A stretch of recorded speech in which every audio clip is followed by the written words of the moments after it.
இன்றைக்கி நம்ம என்ன பார்க்க போகிறோம்னா சிஎஸ்சியில் எப்படி ரெஜிஸ்டர் பண்ணுறது அதை பற்றி தான் இன்றைக்கி பார்க்க போகிறோம்.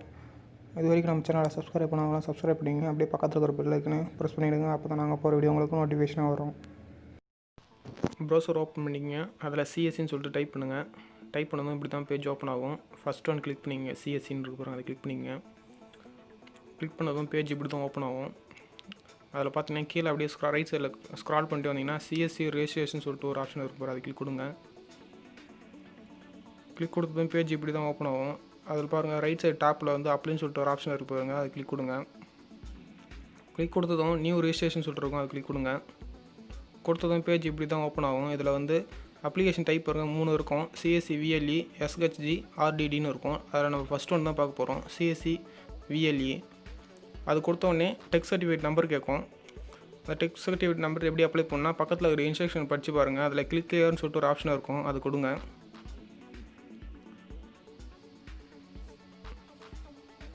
கிளிக் கிளியர்னு சொல்லிட்டு அதை கொடுத்தீங்கன்னா ஒரு பேஜ் ஓப்பன் ஆகும்.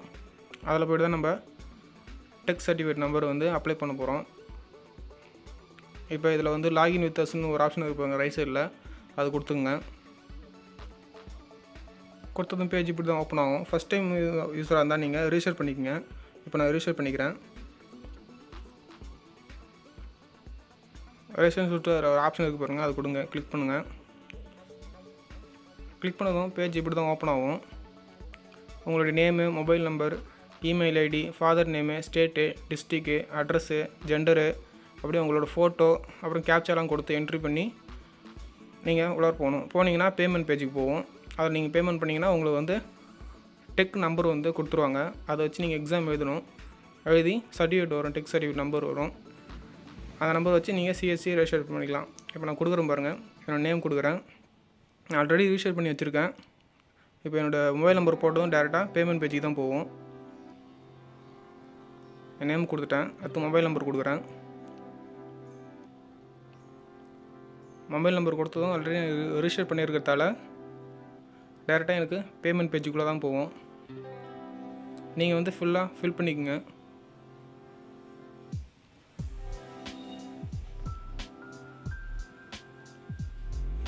ஃபில் பண்ணதும்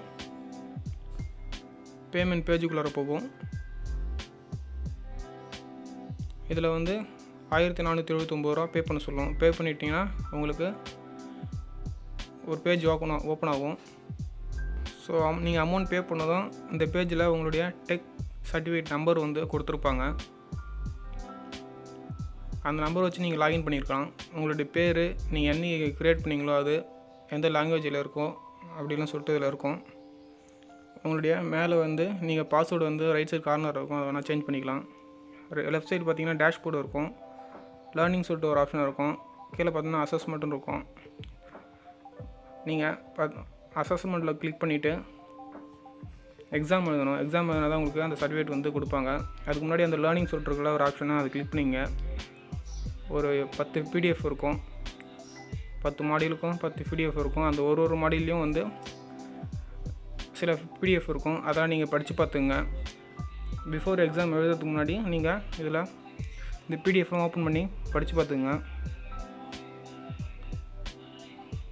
ரைட் சைடில் பார்த்தீங்கன்னா வீடியோ இங்கிலீஷ்லையும் இருக்கும், ஹிந்திலையும் இருக்கும். உங்களுக்கு எந்த லாங்குவேஜ் ப்ரிஃபர் பண்ணுறீங்களோ நீங்கள் அதை யூஸ் பண்ணி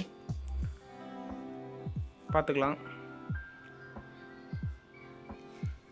ஒன்ஸ் பிஃபோர் நீங்கள் வந்து எக்ஸாம் எழுதுறதுக்கு முன்னாடி இந்த பிடிஎஃப்லாம் ஓப்பன் பண்ணி படிச்சிங்க. அடுத்து வந்து லெஃப்ட் சைடு பார்த்தீங்கன்னா அசஸ்மெண்ட் இருக்கும், அது கிளிக் பண்ணுங்கள். நான் ஆல்ரெடி எக்ஸாம் எழுதியிருக்கேன், அதனால் என்னுடைய மார்க்ஸ்லாம் ஷோ ஆகும். இதில் வந்து 10 மாடியூல் இருக்கும். 10 மாடியூலும் ஒரு மாடியூல்லையும் 10 கொஷினும் இருக்கும். அந்த 10 கொஷினும் நீங்கள் எழுதணும், எக்ஸாம் எழுதணும். 10 கொஷின் எக்ஸாம் எழுதிங்கன்னா அடுத்தது ஃபைனல் எக்ஸாம் ஒன்று இருக்கும். நீங்கள் அந்த 10 மாடியூலையும் எக்ஸாம் எழுதி முடிச்சிட்டிங்கன்னா அடுத்தது உங்களுக்கு கீழே வந்து டேக் எக்ஸாம் சொல்லிட்டுன்னு இருக்கும். அந்த டேக் எக்ஸாம் வந்து அதான் ஃபைனல் எக்ஸாம். வீடியோ கால் மூலிமா எக்ஸாம் எழுதுகிற மாதிரி இருக்கும். இந்த வீடியோ கால் எக்ஸாம் எழுதுறதுக்கு வந்து ஒரு சாஃப்ட்வேர் இனிஷியலாக இன்ஸ்டால் பண்ண சொல்லுவோம். அதை இன்ஸ்டால் பண்ணிக்கோங்க. இன்ஸ்டால் பண்ணினோடனே உங்களுக்கு வந்து ஒரு 50 கொஷின் கேட்பாங்க. அந்த 50 கொஷினுக்கும் ஆன்சர் பண்ணால் உங்களுக்கு ஃபைனலாக உடனே வந்து டெக் சர்டிஃபிகேட் வந்து கொடுத்துருவாங்க. அந்த டெக் சர்டிஃபிகேட் வந்து வச்சு நீங்கள் சிஎஸ்சி வந்து ரெஜிஸ்ட்ரேஷன் பண்ணிக்கலாம். அவ்வளோதான். முன்னாடி வந்து நீங்கள் இந்த 10 மாடியிலையும் நீங்கள் எக்ஸாம் எழுதுறதுக்கு முன்னாடி அந்த பிடிஎஃப்லாம் ஓப்பன் பண்ணி படித்து பார்த்துங்க. ஏன்னா அந்த பிடிஎஃப்பில் வந்து தான் உங்களுக்கு கொஷின் வரும். நான் ஆல்ரெடி எழுதியிருக்கேன். ஸோ இதெல்லாம் முடித்த உடனே தான் நீங்கள் ஃபைனல் எக்ஸாமுக்கு போகிற மாதிரி இருக்கும். ஸோ அவ்வளோதான் இந்த வீடியோ பிடிச்சிருந்தால் லைக் பண்ணுங்கள், ஷேர் பண்ணுங்கள், கமெண்ட் பண்ணுங்கள். அப்படியே நம்ம சேனலை சப்ஸ்கிரைப் பண்ணி